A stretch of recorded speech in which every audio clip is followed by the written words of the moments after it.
ज़िला यादगीर के ज़ेर एहतमाम 10वां सालाना तहनीती प्रोग्राम जो SSLC में नुमायाँ नंबरात हासिल किए हैं यादगीर ज़िले के स्टूडेंट्स, जिसमें यादगीर तालुक़ा, शाहपुर तालुक़ा, शोरापुर तालुक़ा के 3 अवार्ड स्टूडेंट्स को हमने आज दिए हैं। साथ ही साथ ज़िले का एक टॉप अवार्ड भी हमने आज दिया है। ये प्रोग्राम अंजुमन मुहिबान उर्दू की जानिब से सालाना किया जाता है ताकि बच्चों को हम इनकरेज करें ताकि वो आने वाले दिनों में अच्छा तालीम हासिल किए, आला तालीम हासिल करें, अच्छे शोबे में अपना नाम रोशन करें।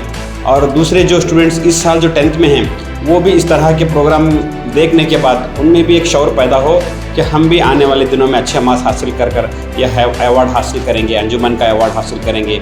और दूसरी खुशी की बात यह है कि यादगीर ज़िले में आज जो इस बिल्डिंग में जो प्रोग्राम हम लोग इनेक़ाद किए हैं, वो प्रोग्राम कर्नाटक स्टेट में पहला उर्दू हॉल है जो कि यहाँ पर तामीर हुआ है। हमारे लिए, पूरे कर्नाटक वालों के लिए बड़ी खुशी की बात है कि हम यादगीर के उर्दू हॉल में आज इस प्रोग्राम को मुनक़्क़िद किए हैं। इंशाअल्लाह आइंदा भी इस प्रोग्राम को करते रहेंगे।